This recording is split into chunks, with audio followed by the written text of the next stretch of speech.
बिस्मिल्लाहिर्रहमानिर्रहीम। आज हम बनाएंगे एक रूम के 2D में एक रूम किस तरह बनता है, ठीक है ना। तो किसी भी रूम को बनाने के लिए हमारे पास रूम रेक्टेंगल शेप में होता है। तो सबसे पहले हमने यूनिट चेंज करनी होगी। आपको मैंने बताया है कि यूनिट हमारे पास आर्किटेक्चरल होनी चाहिए क्योंकि वो हमारे पास फीट और इंचेस में आती है, ठीक है। हम ओके क्लिक कर लेंगे। उसके बाद हमने एक रेक्टेंगल बनानी है। रेक्टेंगल के लिए हम REC रेक्टेंगल कमांड एंटर करेंगे और किसी भी पॉइंट से क्लिक करेंगे जो कि फर्स्ट पॉइंट होगा। हमने यहाँ पे क्लिक कर लिया। अब हम इसको ड्रैग करते हैं तो ये हमसे मांगता है स्पेसिफाई अदर कॉर्नर, लेकिन हमने ये ड्रॉ करना है एक प्रॉपर डायमेंशन के साथ। तो डायमेंशन के लिए हम D एंटर करेंगे, ठीक है। अब हमसे मांगा जा रहा है कि specify length for a rectangle, specify length for a rectangle. So हम उसकी लेंथ दे देंगे कि लेट सपोज हमारा रूम जो लेंथ वाइज है वो 15 फीट है और विड्थ वाइज हम उसको दे देंगे कि हमारे पास ये 20 फीट एरिया है, ठीक है ना, क्योंकि हम इसमें रूम के साथ साथ वॉशरूम भी डिज़ाइन करेंगे, ठीक है। अब मैंने यहाँ पे आके क्लिक कर लिया। क्लिक करने के बाद आपके पास रेक्टेंगल पूरा शो नहीं हो रहा, तो आपने क्या करना है, Z एंटर E एंटर, तो आपके पास ये पूरा रेक्टेंगल आ गया, ठीक है ना। अब ये एक रेक्टेंगल आ गया। अब रेक्टेंगल के बाद हमने करना क्या है, हमने ये करना है कि हमने इसका ऑफसेट लेना है 9 इंच। 9 इंच क्यों? क्योंकि 9 इंच हमारे पास वॉल की थिकनेस होती है। किसी भी दीवार की थिकनेस जो होती है वो 9 इंच होती है, ठीक है ना। सो उसके लिए हम करते हैं ऑफसेट O एंटर। फिर आपको बताया था कि 9 एंटर करेंगे और उस पर क्लिक करके बाहर की तरफ ले लेंगे। तो अब जो ये एरिया हमारे पास आ गया, अंदर वाला एरिया, ये हमारे सिटिंग एरिया है जिसमें हम बैठे हुए हैं फॉर एग्जांपल। और ये जो दो रेक्टेंगल के दरमियान जगह आ गई, ये हमारे पास दीवार है, ठीक है ना। समझ आ गई यहाँ तक? 9 इंच हर दीवार से निकालेंगे। 9 इंच क्योंकि ईंट की जो दीवार होती है ना, जो सही दीवार होती है वो 9 इंच होती है। जो हमारे पास पार्टीशन वॉल इस्तेमाल होती है वो 4.5 इंच होती है। जैसे कि अगर हम इसमें वॉशरूम बनाएंगे तो वो पार्टीशन वॉल होगी, तो वो 4.5 इंच होती है। और जो हमारे पास मेन वॉल होती है वो 9 इंच होती है। बात समझ आ गई? अच्छा, अब हम यहाँ पे लाइन कमांड लेंगे। ये मैं आपको लिख लेता हूँ, खैर। लाइन कमांड लेंगे और यहाँ से हम क्लिक करेंगे, एक लाइन इस तरह स्ट्रेट बनाएंगे, यहाँ पे क्लिक कर लेंगे, ठीक है ना। अब किसी भी तरीके से कर सकते हैं, लेकिन ये सबसे आसान तरीका है। इससे हम ऑफसेट लेंगे और 6 इंच इससे इस तरफ आएंगे और इस लाइन को इरेज करेंगे। अब ये 6 इंच आगे आने का मतलब ये कि जब भी हमारे पास डोर ड्रा होता है तो वो बिल्कुल दीवार के साथ करीब नहीं होता, बल्कि थोड़ा फासला छोड़ के हम बनाते हैं। जैसे कि ये देख ले, यहाँ से थोड़ा फासला आगे करके है, ठीक है ना। तो ये वो थोड़ा सा फासला है, 6 इंच आ गया हमारे पास, ठीक है। अब हमने इसमें डोर बनाना है, तो डोर के लिए हम इसका ऑफसेट लेंगे।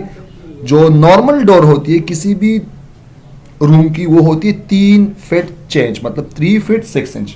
तो हम ऑफसेट कमांड लेंगे, 3 फीट एंटर करेंगे और उसके साथ 6 इंच लिखेंगे इस तरह, ठीक है ना। और एंटर करके इस लाइन से हम इधर आ जाएंगे, तो ये हमारे पास डोर की एरिया बन गई। अब हम TR ट्रिम कमांड लेंगे। आपको बताया कि ट्रिम कमांड क्या करता है, एरिया को कट करता है। तो ये डोर की जगह खाली हो गई, ठीक है ना। अब यहाँ पे हम लाइन कमांड लेंगे, इधर लाइन पे क्लिक करेंगे, आगे आएंगे, F8 हम ऑन करेंगे ताकि लाइन हमारे पास सीधी हो जाए। बिल्कुल ज़बरदस्त। अब हम 2 इंच देंगे और एंटर करेंगे और इस लाइन को सीधा ऊपर ले जाएंगे इस तरह। ये 2 इंच जो हमने दी, ये असल में हमारे पास जो साइड पे ये बॉर्डर्स आते हैं, ये चौकाट जिसको कहा जाता है ना, ये उसकी एरिया है, ठीक है ना। फिर यहाँ से लाइन, 2 इंच की विड्थ होती है, ठीक है ना। अब यहाँ से भी 2 इंच हम इस तरह बनाएंगे, ठीक है ना। फिर हम सर्कल कमांड लेंगे और हम इस पॉइंट से, ये वाला पॉइंट नहीं है, क्लिक करके हम इस सर्कल को इस पॉइंट से मिला लेंगे। अब देखिए जो एक्स्ट्रा एरिया है वो हमने ट्रिम करनी है। किस तरह? TR डबल एंटर करके इस पे क्लिक करें, इस पे क्लिक करें, इस पे क्लिक करें और इस पे क्लिक करें, तो ये आपके पास डोर की सिंबल बन गई। अब ये डोर की सिंबल इस तरह है कि आपके पास ये डोर इस तरह है और ये इस तरह आके बंद होगी, अंदर की तरफ खोलेंगे, अंदर की तरफ खुलेगी, जो कि दीवार के साथ लगी होगी। बात समझ आ गई? अब हम इसके बाद यहाँ पे एक विंडो ड्रॉ करते हैं। जो लाइन कमांड हम लेंगे और यहाँ से एक लाइन इस तरह बनाएंगे, ठीक है ना। अब हम उस लाइन की ऑफसेट लेंगे 3 फीट। जैसे मैंने आपको कल कहा था कि ट्रिम और ऑफसेट सबसे ज्यादा इस्तेमाल होता है। यहाँ से हम इस तरफ आएंगे और यहाँ से हम इस तरफ आएंगे। इस लाइन को हम इरेज कर लेंगे और ट्रिम करके हम इसको ट्रिम कर लेंगे, ठीक है ना। अब हम यहाँ से लाइन कमांड लेते हैं और इस लाइन को हम आगे लाके इधर मिला लेते हैं। अब विंडो का सिंबल जो होता है ना वो 3 बॉक्सेस पे होता है, 3 बॉक्सेस होते हैं। Yes, sir. अब वो 3 बॉक्सेस किस तरह बनेंगे, हमारे पास ये पूरी एरिया कितनी है 9 इंच, Nine. तो 9 को 3 बॉक्सेस पे डिवाइड करें तो 9 डिवाइड बाई 3 Three. 3, तो ऑफसेट लेके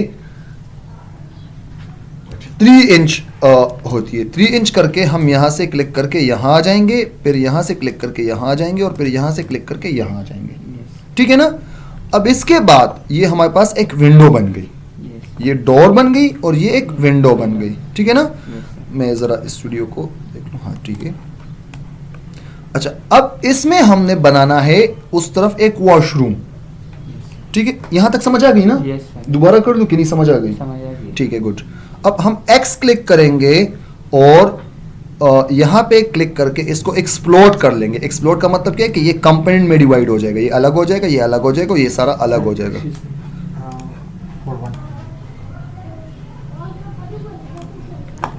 अच्छा, अब यहाँ पे आके हम ये एक कंपोनेंट में डिवाइड कर लेंगे। यहाँ से हम ऑफसेट लेंगे। अब वॉशरूम को बनाने के लिए हम मिनिमम जो वॉशरूम बनता है वो 5 फीट नॉर्मल वॉशरूम होता है। ठीक है ना। सो ऑफसेट लेके 5 फीट यहाँ से हम नीचे आएंगे। देखिए, अगर हमने इसको एक्सप्लोर नहीं किया हुआ, एक्सप्लोर नहीं किया, ये पूरा है ना, Yes, sir. और हम 5 फीट नीचे लाते हैं ना, तो क्या होता है, ये हर जगह से 5 फीट आएगा।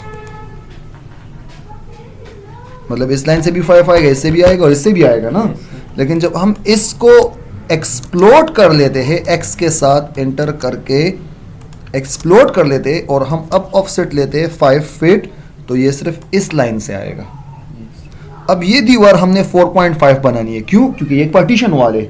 ये हमारे पास मेन वॉल है Yes, sir. जिसपे पूरी लोड आती है, Yes. और ये हमारे पास पार्टीशन वॉल है जिसपे लोड नहीं आती। सिर्फ तो ये हम पर्दा है। हाँ, पर्दा के लिए, तो इसको हम 4.5 बना सकते हैं। तो ऑफसेट लेके 4.5 इससे नीचे आ जाएंगे। ठीक है। अब TR ट्रिम कमांड लेंगे और इसको यहाँ से ट्रिम कर लेंगे, क्योंकि ये दीवारें आपस में जुड़ी हुई होती है, और यहाँ से इसको ट्रिम कर लेंगे। ठीक है ना। अब हम यहाँ से ऑफसेट लेंगे 8 फीट, हम वॉशरूम बनाना चाह रहे हैं क्योंकि हमारे पास जगह काफ़ी बड़ी है। Yes, sir. हमारे पास इस तरफ काफ़ी बड़ी जगह है, तो हम 8 फीट वॉशरूम बना सकते हैं। और ऑफसेट लेके हम इसको 4.5 फीट दीवार बना देंगे इस तरह। अब ये हमारे पास वॉशरूम की एरिया हो गई और ये हमारे पास एंट्रेंस और ड्रेसिंग की एरिया हो गई। ठीक है ना। ट्रिम कमांड लेके हम इसको ट्रिम कर लेंगे और इसको ट्रिम कर लेंगे। ठीक है ना। अब हम इसकी डोर यहाँ कॉर्नर से बना लेंगे, क्लिक करके इस तरह आगे आ जाएंगे ना यहाँ तक, और 6 एंटर करेंगे ताकि वो चेंज के लिए वो लाइन बन जाए इस तरह। और फिर इससे ऑफसेट लेके वॉशरूम की जो एंट्रेंस डोर होती है वो होती है 2.5 फीट, मतलब 30 इंचेस होती है। तो हम 30 इंच ऑफसेट लेके इससे यहाँ पे क्लिक कर लेंगे। ठीक है। ट्रिम कमांड दोबारा उठाएंगे, इसको ट्रिम कर लेंगे, इसको ट्रिम कर लेंगे। ये हमारे पास ड्रेसिंग की एंट्रेंस हो गई। ठीक है ना। Yes, sir. अब जैसे ही वो ड्रेसिंग में दाखिल होता है, हम यहाँ पे दरवाज़ा बनाते हैं, इससे आगे यहाँ पे आ जाते हैं, 6 एंटर करते हैं। 6 हमने आपको बताया कि मतलब दीवार को थोड़ा सा छोड़ के हम बनाते हैं ना दरवाज़ा। ऑफसेट लेके सेम वही 30 इंचेस हम इसको आगे ले आते हैं, ट्रिम कमांड करते, इसको ट्रिम करते और इसको ट्रिम करते इस तरह। फिर लाइन कमांड लेंगे, यहाँ से क्लिक करेंगे, 2 इंच ऊपर जाएंगे, इस तरफ आएंगे, सेम जो डोर होती है वही डोर बनती है यहाँ पे। ठीक है ना। सर्कल कमांड लेके यहाँ से यहाँ पे क्लिक करेंगे, TR डबल एंटर, इधर क्लिक करना, इधर क्लिक करना, इधर करना, इधर, डोर बन गई। ड्रेसिंग की डोर नहीं होती नॉर्मली। Yes. ठीक है ना। अब यहाँ से हम एक लाइन कमांड लेंगे, इस तरह ड्रॉ करेंगे, और यहाँ से हम इसमें क्रॉस ड्रॉ करेंगे इस तरह। ठीक है ना। तो ये हमारे पास वार्डरोब आ गई। वार्डरोब मतलब जिसमें हम कबर्ड बना सकते हैं। ठीक है ना। ये हमारे पास पूरी एक रूम की प्लान बन गई। बात समझ आ गई।